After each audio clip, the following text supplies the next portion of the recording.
Lecture में हम देखेंगे कि कैसे प्रभु श्री राम को वनवास हुआ। दशरथ बोले, श्री राम, कल तुम्हें सिर पर राजमुकुट पहनाया जाएगा, परंतु ये याद रखना कि जो राजमुकुट पहनता है कि वह अपने आप को देश और अपनी प्रजा को हाथों में सौंप देता है। राजा होने का अर्थ है सन्यासी हो जाना, तो फिर उसका अपना कुछ नहीं रह जाता है, सब कुछ देश का हो जाता है कि आवश्यकता पड़ने पर राजा को देश के लिए स्त्री, पुत्र, मित्र, यहाँ तक कि अपने प्राण भी त्यागने पड़े तो त्याग दे, क्योंकि देश ही उसका मित्र है, देश ही उसका परिवार है।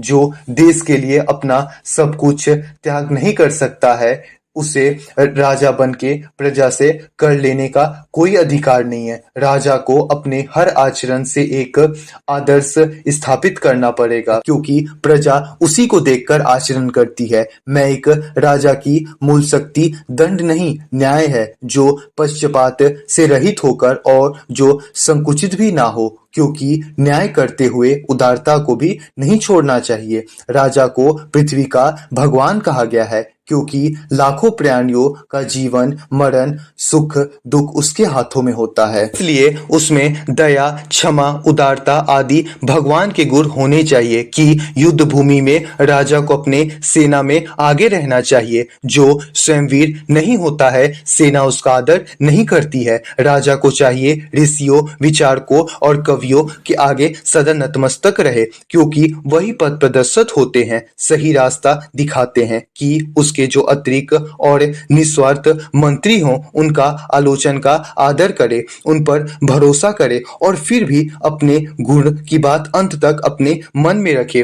राजा को चाहिए कि अपने गुप्तचरों द्वारा राज की पूरी खबर रखे। मैं जानता हूँ राम कि तुम स्वयं ही राजनीति के पूर्ण ज्ञाता हो, परंतु एक जानने वाले राजा का यह कर्तव्य है कि वह आने वाले राजा को अपने अनुभव से अवगत कराए। कैकेयी माता महाराज दशरथ को बुलाती हैं और अपने 2 वरदान मांगती हैं। पहले वरदान में वो मांगती हैं कि अयोध्या का राज्य मेरे पुत्र भरत को मिले, राम को नहीं। और दूसरे वरदान में वो मांगती हैं कि राम को 14 साल का वनवास। महाराज दशरथ बोले, ऐसे कठोर वचन मुंह से निकालो। किसने तुम्हारे मन में ऐसी दुर्भावना पैदा कर दी है? किसने हमारे प्रेम और विश्वास में ऐसा विष फैलाया है? भरत और राम तो मेरी 2 आंखें हैं। तुम भरत को राज देना चाहती हो, मुझे स्वीकार है। मेरे राम को राज का लोभ नहीं है, उसने तो राज्यसभा में भी इनकार कर दिया था। अगर भरत राजा बनना चाहे तो सुबह ही भरत और शत्रुघ्न को बुला लूंगा, दूसरी लगन शोधकर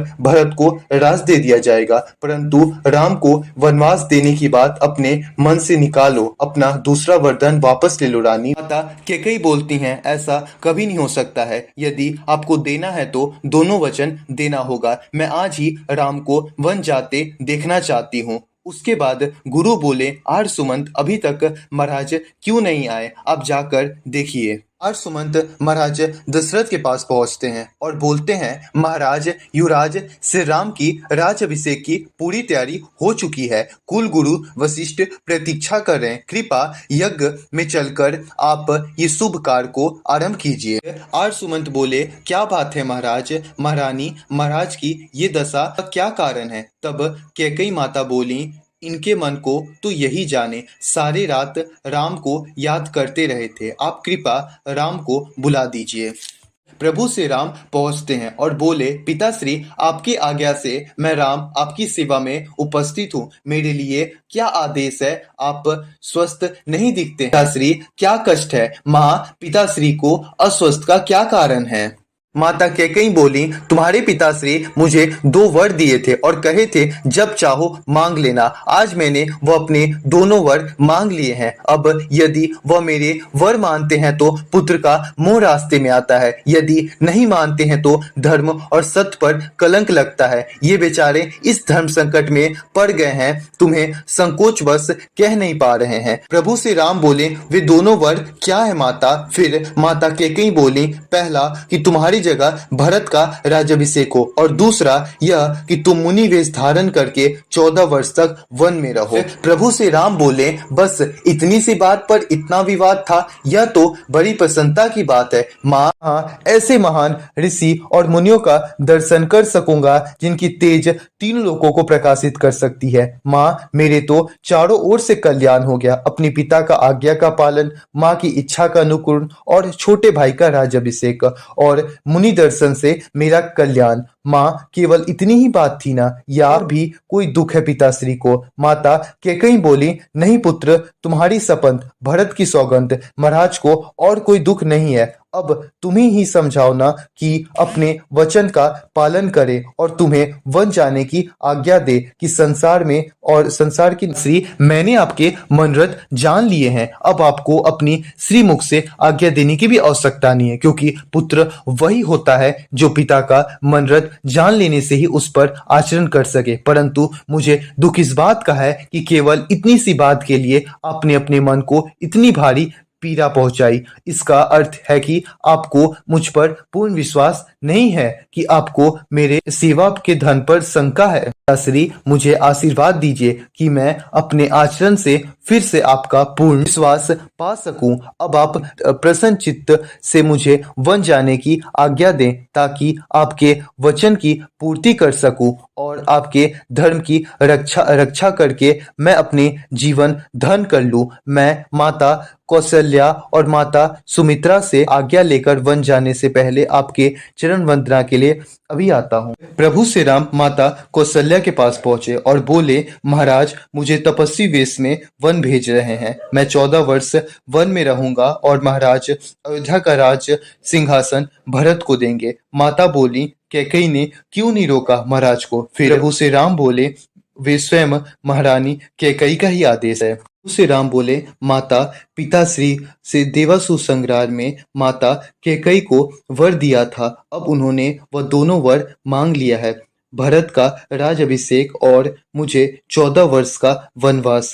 मुझे आज ही इसी क्षण जाना होगा, इसीलिए मैं आपसे विदा मांगने आया हूँ। माता कौशल्या बोली, मुझे तो तेरे बातों पर विश्वास ही नहीं हो रहा है। ऐसे सहज भाव से बोल गया, वनवास? वनवास का अर्थ भी जानता है? माता बोली। प्रभु श्री राम बोले, परंतु पिता की आज्ञा है माँ। फिर माता कौशल्या बोली, माता का भी उतना ही अधिकार होता है। फिर प्रभु श्री राम बोले, माता का भी आज्ञा मिल गया है कैकेयी माता का। फिर माता कौशल्या बोली, कैकेयी का उसमें स्वार्थ है, उसके आज्ञा की क्या मोल है? तब प्रभु श्री राम बोले, मेरे लिए तो कैकेयी भी वैसे ही माता है जैसे कि आप हैं, उतना ही मोल है उनकी भी बातों का मेरे लिए। फिर माता कौशल्या बोली, तू मेरे आज्ञा के बिना कहीं नहीं जाएगा। प्रभु श्री राम बोले, माँ, माता होकर माता की आज्ञा का अवहेलना करने का आदेश दे रही हो, धर्म के पथ पर चलने का क्या दे रही हो? रघुकुल की माता कौशल्या सूर्यवंश की परंपरा भूल गई हैं। अयोध्या के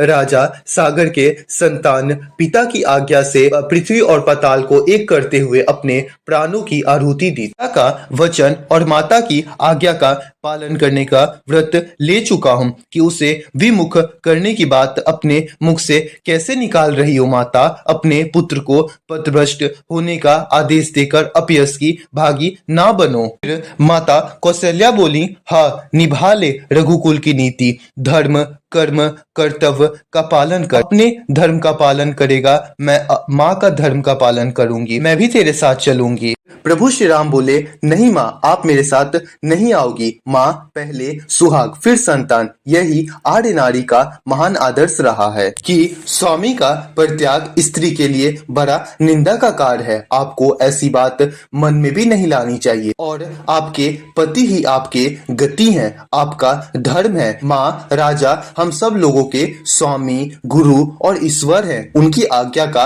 पालन करना हमारा धर्म है। मेरे धर्मात्मा पिता को छोड़कर आप मेरे साथ नहीं जा सकती हैं। मैं वनवास पूरा करके फिर आपके चरणों में लौट आऊंगा। माँ, 14 वर्ष तो पलक झपकते ही बीत जाएंगे। फिर माता कौशल्या बोली, 14 वर्ष? तेरे बिना 14 वर्ष? ठीक है, तू जा। जा, पिता का वचन पूरा कर, माता की आज्ञा पालन कर, सबका धर्म, सबका वचन, सबका कर्तव्य पूरा हो जाएगा। माता सीता आती हैं और बोलती हैं, मैं भी आपके साथ वन चलूंगी। तब प्रभु श्री राम बोले, सीता ये तुम क्या कह रही हो? वन में साथ जाने का अर्थ जानती हो? तब माता सीता बोली, मेरे तो आपका साथ ही सब कुछ है, अर्थ और अनंत जाने की मुझे क्या आवश्यकता है? श्री राम बोले, तुम्हें अनुमान नहीं है सीते, मुलायम मखमल के नीचे जो पैर कभी नहीं पड़े हैं, वह दुर्गम वन के कांटे और कंकड़ से भरे रास्ते पर कैसे चल सकेंगे? विशाल नाग, हिंसक भाग और भयानक राक्षस से भरे भीषण वन में तुम कैसे रह सकोगी? फिर माता सीता बोली, जैसे सीता के नाथ रहेंगे कि मेरे प्रभु साथ रहेंगे तो मेरी ओर आंख उठाने का साहस कौन कर सकेगा? प्रभु श्री राम बोले, भावनाओं के आवेग में आगे पीछे नहीं सोच रही हो, ये जीवन बहुत दुखदाई है, बाद में पछताओगी। फिर माता सीता बोली, मेरे लिए तो सुख और दुख का अर्थ सिर्फ आप ही हैं। जहां आप हैं वहां मेरे लिए सुख ही सुख है, और जहां आप नहीं हैं वहां मेरे लिए दुख ही दुख है। जहां पर आप नहीं हैं वहां मेरे लिए स्वर्ग भी नरक है। नाथ जीवन भर साथ रहने का वचन देकर आपका अकेले वन में जाना अधर्म नहीं कहलाएगा। हे आर्यश्रेष्ठ, अपने साथ मुझे भी अपने धर्म का पालन करने दीजिए।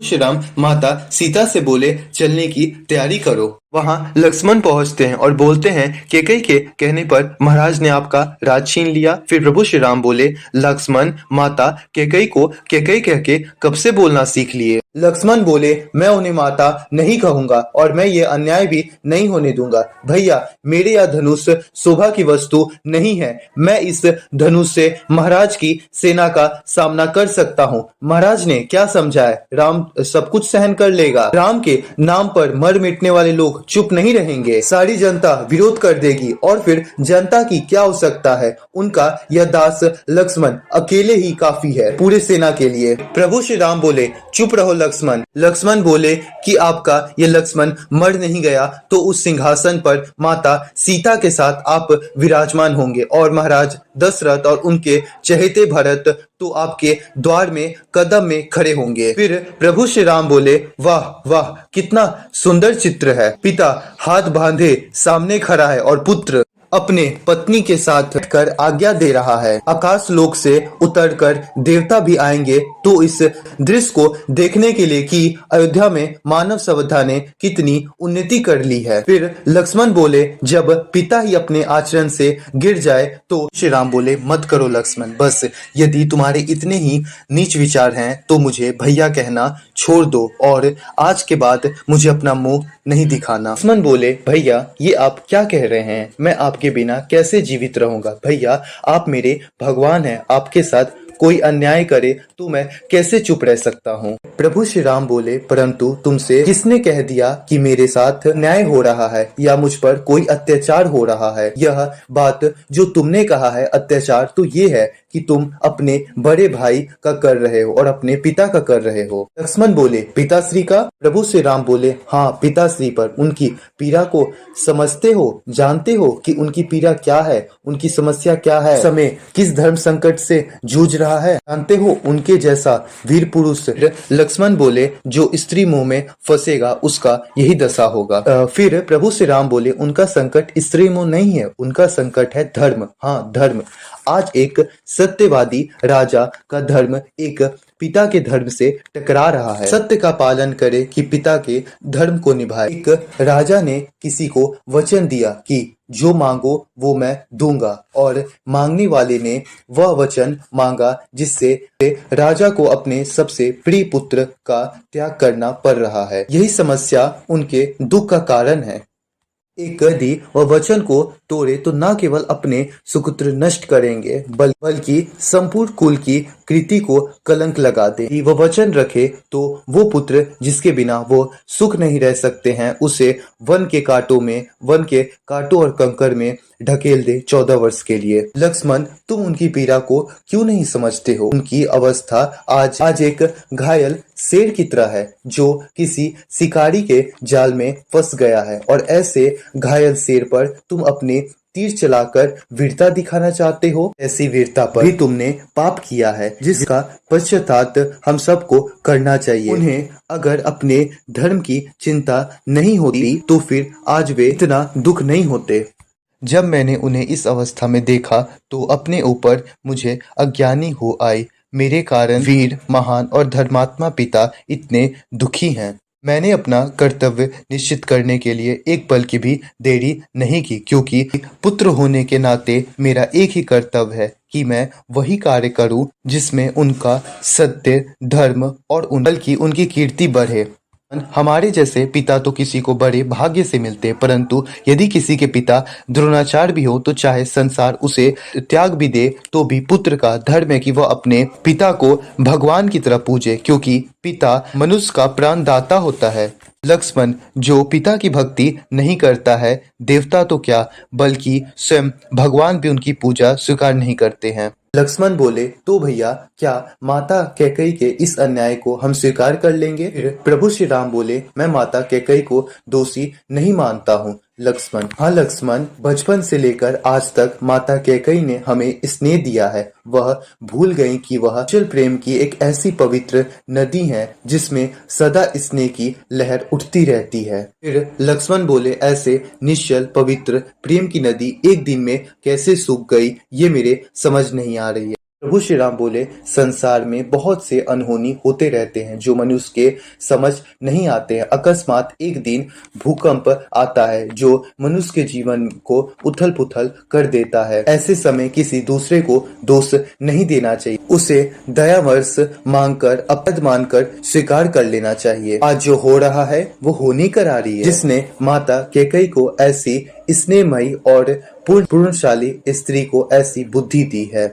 लक्ष्मण बोले, यदि ये अनहोनी है तो मैं अनहोनी से भी नहीं हारना चाहता हूँ, क्योंकि पुरुषार्थ की परीक्षा ऐसे ही अपित काल में होती है। प्रभु श्री राम बोले, अपित काल में केवल वीरता की परीक्षा नहीं है, मनुष्य की धर्म की भी परीक्षा होती है। लक्ष्मण, वीरता केवल शस्त्र उठाने को नहीं कहते हैं, कभी कभी शस्त्र न उठाना भी वीरता की निशानी हो सकती है।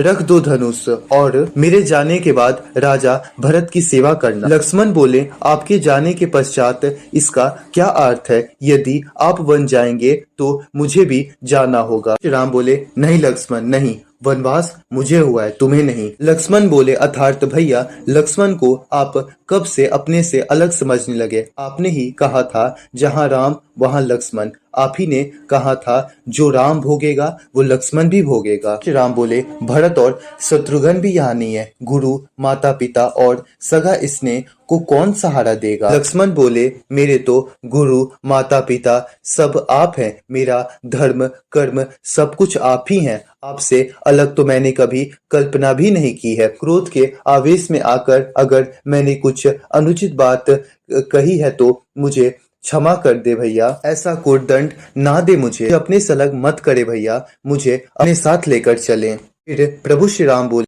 मैं तुम्हें अपने साथ नहीं लेकर जा सकता, माता सुमित्रा क्या कहेंगी?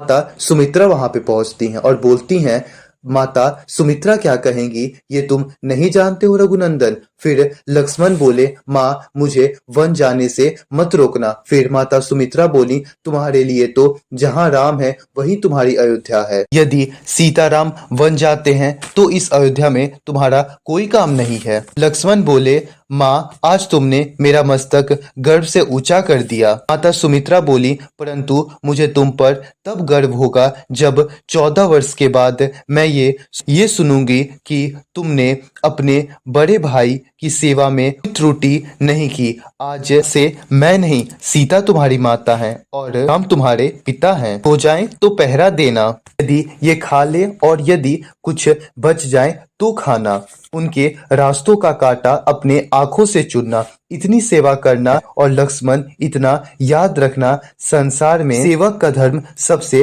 कठिन धर्म है। श्री राम और लक्ष्मण और माता सीता आशीर्वाद लेने आते हैं महाराज से। फिर आशीर्वाद लेकर प्रभु श्री राम, लक्ष्मण और माता सीता अयोध्या से निकल जाते हैं। इसी के साथ हमारा आज का लेक्चर यहीं पे एंड होता है। आज का लेक्चर आपको कैसा लगा आप कमेंट में जरूर बताइएगा। Thank you for watching this video.